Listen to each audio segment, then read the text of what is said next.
Insights into the opening ceremony because I'm joined in the studio by Alexis Auchan and Arnaud Borson, who were both assistant choreographers and stage directors during the Paralympic opening ceremony. It's great to have you both in the World Roundup. Thank you so much for joining me in the studio. Now, of course, you would have had a lot of input into last night. Can you talk us through what each of your jobs were in the run-up to the opening ceremony? Yeah, sure. So let's say we worked together. So we had the two hats of choreographer assistant and stage director assistant. And but yeah, we worked as a team between the choreography work and some staging. Yeah, our job was mainly to assist Alexander Ekman, who was the artistic director of this particular ceremony and the choreographer. Along with Thomas Joly in the team, and we had to really help him develop the choreography and how to stage this whole show and this big spectacle, because it takes literally a village to make this happen. Yeah, I was actually going to ask you about that. I want to know how much work goes into something like this. Like, how much planning do you have to do in advance? How many hours of rehearsals happens? I believe it's a lot of planning, long hours of meeting, and it's been months that we've been working with Alexander, that he's been developing his ideas and workshopping with groups of dancers and then transmitting the choreography. But how many weeks? Give you 60 days. 60 days of rehearsals. Okay. With the dancer, with the 150 dancers. Yes. Yeah. Wow. Yeah. But to give you a number, for example, yesterday more than 5,000 people worked just for the ceremony. Wow, that's including the artists, security, the right. logistic, the travel, the artistic production, Yeah, so that literally is a village. What were your favorite parts of last night? Oh, I will say 1 minute before the show starts. Because it was like, okay, now we are, and cannot wait to see this 9 months baby finally, getting delivered. There were definitely a lot of some highlights. The whole thing felt like a dream, but because there was such an expectation also to deliver strong messages along with the dance. Because there was that challenge of passing a call for action for a bit more inclusivity and acceptance in the world, and especially also in dance, how all the bodies are beautiful and different. But for me, one image that I will keep forever is the cast coming back with the torches into the garden of Tuileries.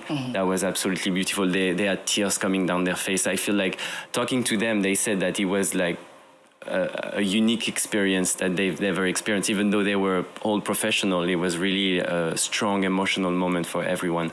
For sure. It was, as you said, very beautiful and also emotional. You mentioned that there was a message to send during this ceremony. We definitely saw it, a message of inclusion and inclusivity. Obviously, we had disabled dancers showing their moves. It was amazing to see. What sort of work goes into making sure that they're comfortable? That's probably different from the work that went into the opening ceremony for the Olympics. We spent a lot of workshop and creation time creating with them, for their bodies. And outside of the dance studio as well, we had a lot of conversation with different people with different disabilities.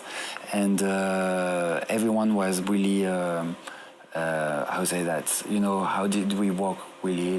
But they gave us input and how to make that a global message. What we want to say with this, and it's still hard to talk about it because it was very profound even for us on an individual level. It changed us, like our relationship with disability and with our body, and the more you know, the more we know, the more we can live together and we can bring that gap. And Alexander really lifted creativity as a way to find new ways to go and reinvent a society and a place where we can live better together and where there's more accessibility for everyone that's not only disabled but elderly people or pregnant women. You know, it's a better place for everyone. And of course, a key point during this opening ceremony was the fact that it took place outside, the very first opening ceremony taking place outside of a stadium for the Paralympics. Yeah. What sort of work goes into preparing for that, to be outside, compared to if it did take place in a studio? I mean, in a stadium, excuse me. It's a challenge because you cannot control the weather. So, Yes, you know. And you were very lucky this time round. yes. Beautiful skies, but also during the rehearsals it was very intense because during the day it was very hot for the cast to dance. For everyone who was working on stage, it was a challenge too. But at the same time, it created something absolutely unique that you won't see ever again. Like to see the angles you could get to see the obelisk from the place and the screens around the fountains. All of this created, a vision. It felt almost like it was meant to happen there, you know. And the place of the name Concorde really was reaching to where we want to be, like to find Concorde. How do we find Concorde? How do we find togetherness? We really saw that. Arno, you were saying? Yes, that's. I mean, it's amazing. Can you imagine dancing on this beautiful place with the sunset and like the Paris sky? And yeah, I think it.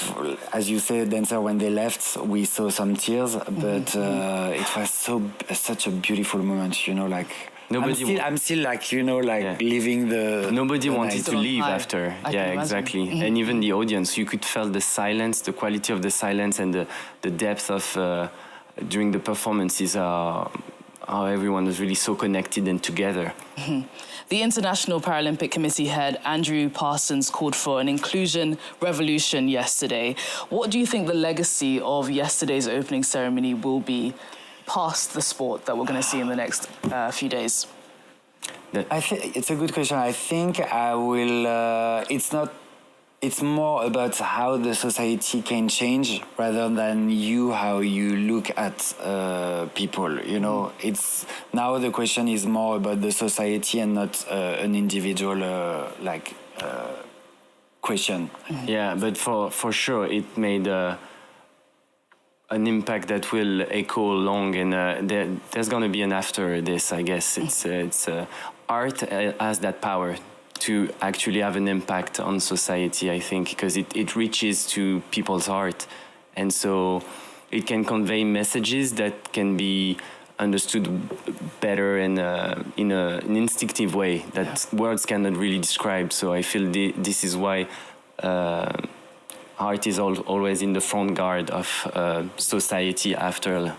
It's a kind of a guideline. I think yesterday night we had really poetic message, a political message to create an artistic night, you know, the mix between the two.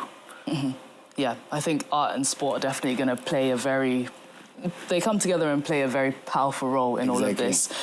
Just briefly, I wanted to find out what the inspiration was for yesterday. Where did you draw your inspirations from? From sport. I think Alexander Ekman really wanted to work on it was an inspiration from sport, from collaboration and competition, but a competition with yourself and how you can be better, how you have to be in that focus mindset.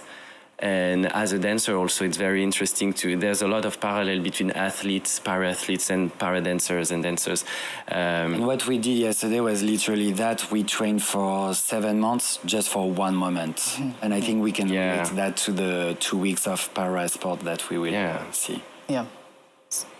Absolutely. Yeah.